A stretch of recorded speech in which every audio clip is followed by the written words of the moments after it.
was Felon, that was Ndobi. Felon said to me, I'll just write whatever I wrote before. What else do you want me to write? I acknowledge that because it's people that 4 o'clock, if things don't make sense, I'll wake them up. I'll say, wake up and pray.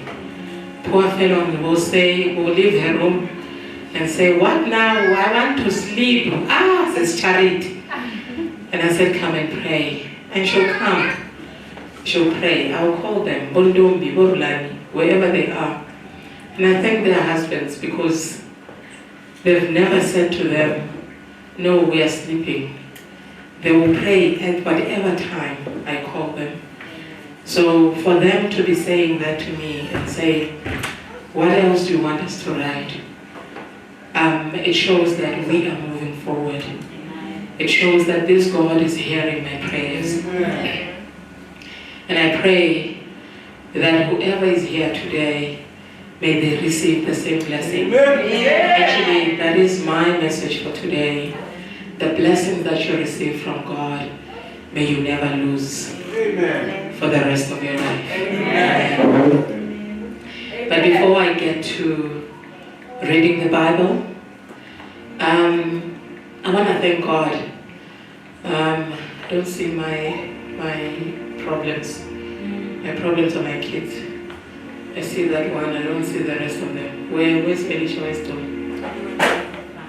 Felicia?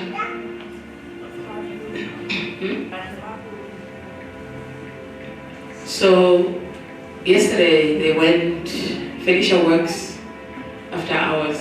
She's got a dog. So, she says to the sister, Tony, no, let's go together. I'm scared. Tony says, let's go. She behaves, she thinks she's a man, even though she's a girl. So they go. So it's past 9 and I'm saying to them, no, come back, I want to sleep. They say, Tony's response, they say, Mama, we're still waking, we'll come back.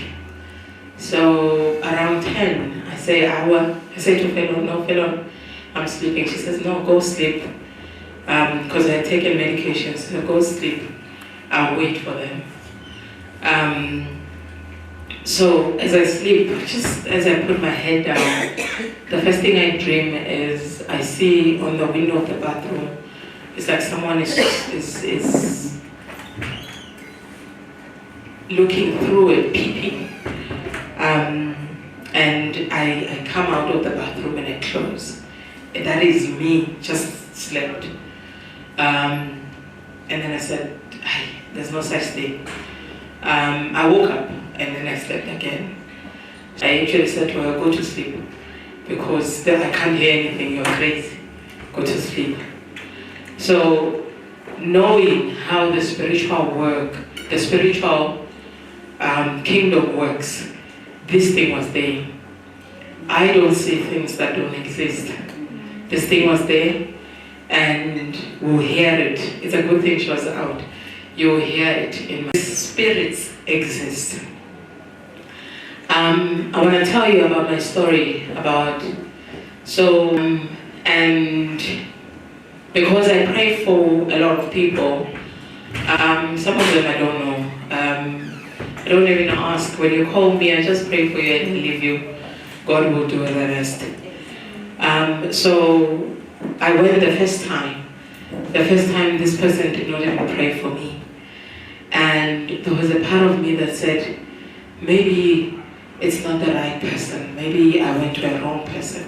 But something in me again said, go back. And I said to Felon, I need to go back. And I went. When I came back, a lot of things changed, or a lot of things happened. And then I realized that, you know what, that's how the enemy works.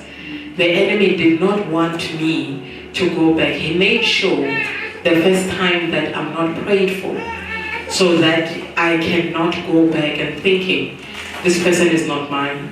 But because I am persistent, because I understand how the kingdom of darkness works, then I went back and my things were released. Amen. Amen. So I'm saying this, I'm concurring, or rather I'm agreeing with Nkateko, what she said. To say she didn't want to come. The other day they called me, they were together with Nanza. Nanza said, Mama, I want you to pray for her. And I said, Nanza, pray for her. Then after she called me, she said, Mama, she was saying she feels like she wants to hang herself again. And I said, for the fact that she came already and I have laid a hand, it will not happen. Don't worry. Don't worry. It's just the enemy trying. They're like, we have won the battle. Amen. Amen. So she's probably asking herself why I didn't pray for her. It's because I know that they won't do anything. Amen. I know that they will try. Yes, they try me as well. I said I'm got a flu. I cough. My children shame. If you ask her, they'll be running with pills and medicine, thinking I'm dying. I haven't coughed. I'm here. I haven't coughed today. That's how the enemy works. They try your faith. They try to see if you will be shaken. But that's not how it works. If you are standing in your own faith and believing in the blessings that God has released over your life, then nothing will shake you.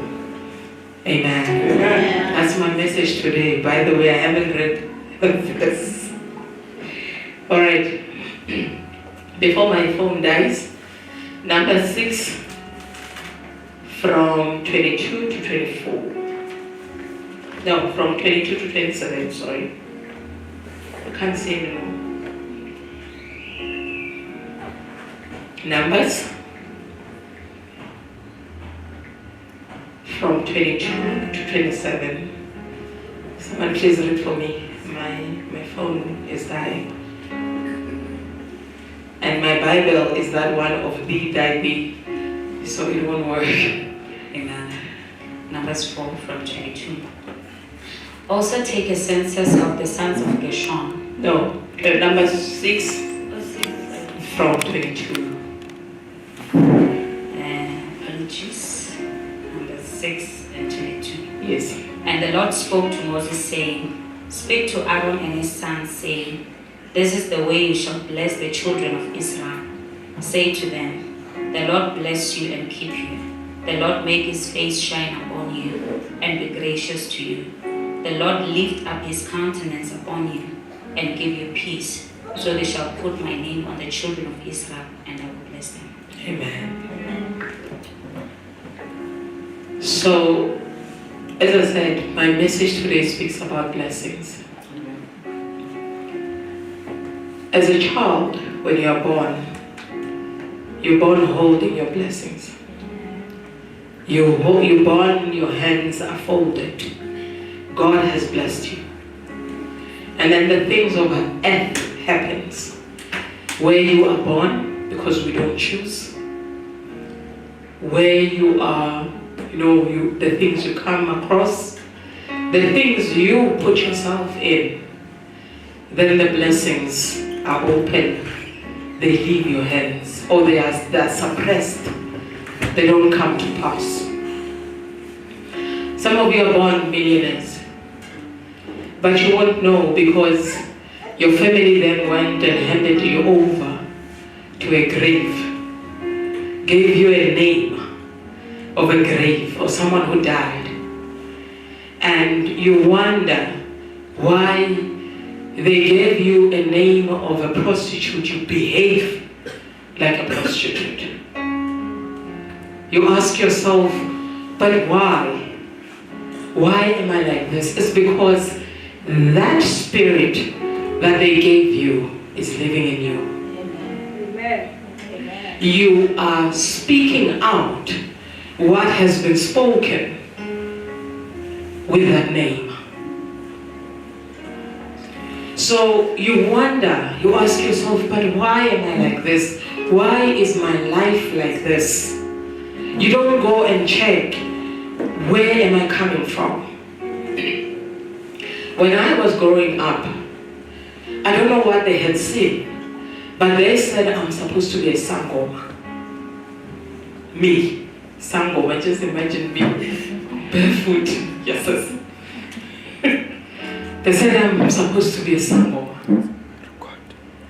And when I grew up, I chose a path for myself. I said I'm going to work for God. I'm going to use the same gift, but work for God. There's a whole lot of people